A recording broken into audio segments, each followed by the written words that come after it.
Hi there. This is the first time I've actually posted a video on YouTube. I don't because I think that it makes people believe me more because I have a video camera, which I don't agree with.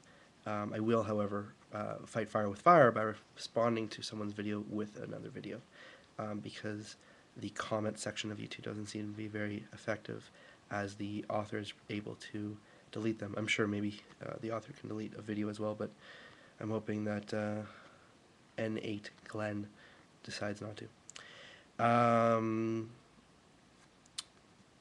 So I was actually blocked by N8 Glenn this morning. Last night I couldn't sleep, so I was typing in videos into YouTube to see what was up. And next year I know that I'm going to one of the most pro-Palestinian universities that I know of. So I decided to look up what videos were there, and under the caption "Israel's right to exist" came a video from Nate Glenn, I guess, and I decided to take a look. Interesting stuff. All of it didn't really flow with me, so I posted my views. I posted my comments. That didn't seem to go over very well. He said I was ignorant in a profound way because I couldn't see the abomination going on in Palestine. And when I asked him to explain, I wasn't given a response. So I'm hoping to make a bit more of a splash here. But I'm not going to attack Nate Glenn on this specific video. I want to discuss the other side of what's going on, because I feel as if people don't realize the full story. I took a course once that explained politics in a global matter, not just Middle East, like all of politics. That explained that in politics there's this idea called zooming out, which is basically when the person you're debating with is too invested in the specific topic and doesn't see the entire picture. You need to help them by zooming out and making them see the entire picture. And I feel that the videos I've seen so far are too zoomed in. And because I can't zoom out, because there's no possible way for me to be able to do that for you, I'm going to show you the other side. Well, not show you, I'm going to explain it to you. So I'd like to tell you about a town called Sderot. First off, Hebron, not Hebron, is on the in the West Bank. It's around the West Bank. It's on the one side of Israel. On the other side of Israel, in an area very close to the Gaza Strip, is a town called Sderot. Sderot is a town built by settlers, and it's fully functional and everything. The only difference between that specific town and all the other ones, I'd say in Israel, but I can't be sure, I'm pretty sure, in the area at least, is that Sderot has the most amount of bomb shelters in that area. Why?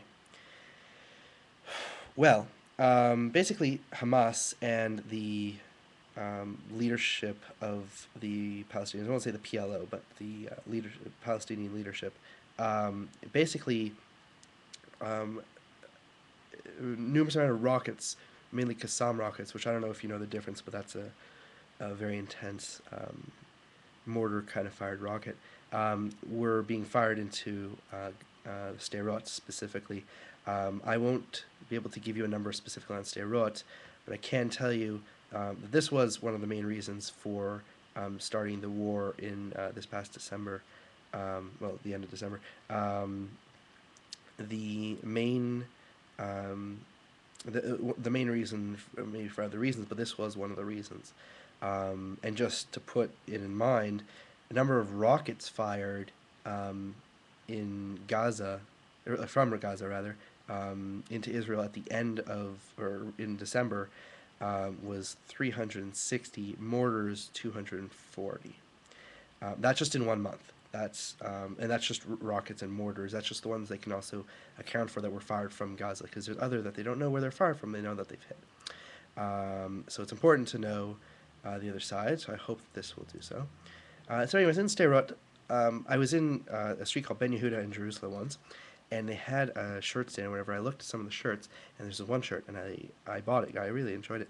I don't know if I enjoyed it, but this shirt was in red writing. It was on white, and it said on top in English, um,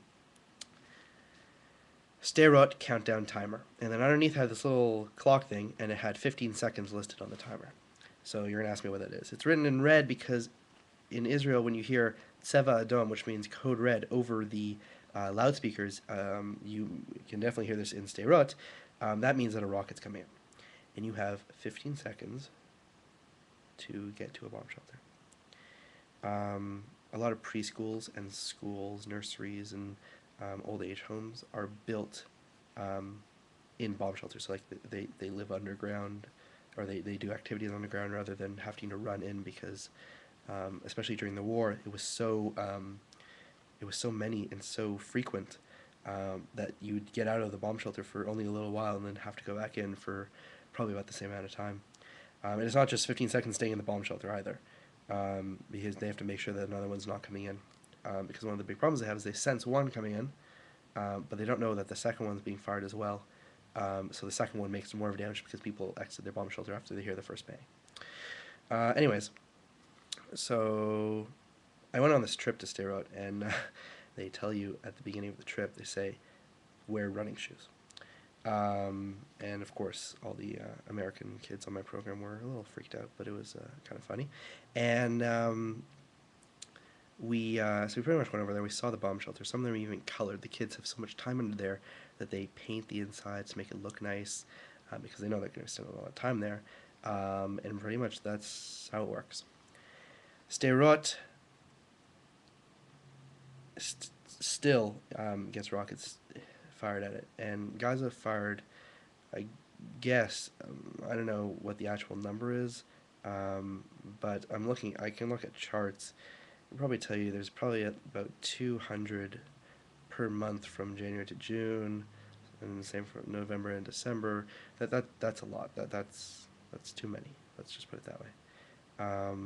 So we're looking at almost 2,000 rockets, and that's just rockets. That's not even mortars, not counting anything else. That's just rockets. Things happen on the other side of the world that we're not aware of.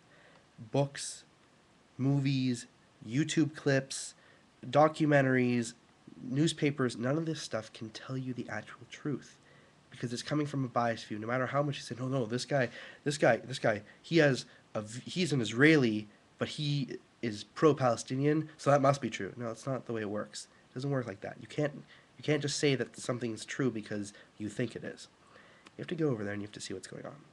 And when you get a good understanding of what's going on, then you can make assumptions. But you can't make assumptions, and you can't make claims, and you can't make, abomination going on in Palestine, or you can't say things like that unless you know what's going on. All right, this is just one example of things that happen in Israel that you don't know about. And if you do know about that, I'm very impressed. About other situations you definitely don't know about. Right? I've seen what's going on. Other people have been, and they've also seen what's going on. Now, I'm not saying that everyone who goes will be pro-Israel. I'm just saying that if you go over there, then you get a good understanding of what's going on. And you can't say, well, my university professor said that this was going on there, and this guy's a really respectable, straight-up guy, so he must be true. And if that's true, then Israel is screwed up, and we should just nuke them. I've heard that said before. Israel Apartheid Week? Really? Israel Apartheid Week? Apartheid in Israel? It's like, you're calling apartheid, but I don't remember, hearing the black people in South Africa blow up the white people. All right, this isn't apartheid. This is a war that's been going on. And now that the war in Gaza has stopped, you think, okay, well, now everything has to go back to normal. What is normal? What's normal for you and me here is not normal for what's them over there. And it makes me upset that people think they know the entire situation when they don't. All I'm asking is that you get the entire facts, not just from Occupation 101, Occupation Gaza. That's a whole other issue I could talk about for a while. But the idea of occupation, the idea of apartheid, all these words, don't copy what other people say. Make your own views. You don't have to listen to me. Don't listen to anyone else, though. Make your own views by actually viewing the situation. And if you haven't viewed the situation, and you've only looked at it from a biased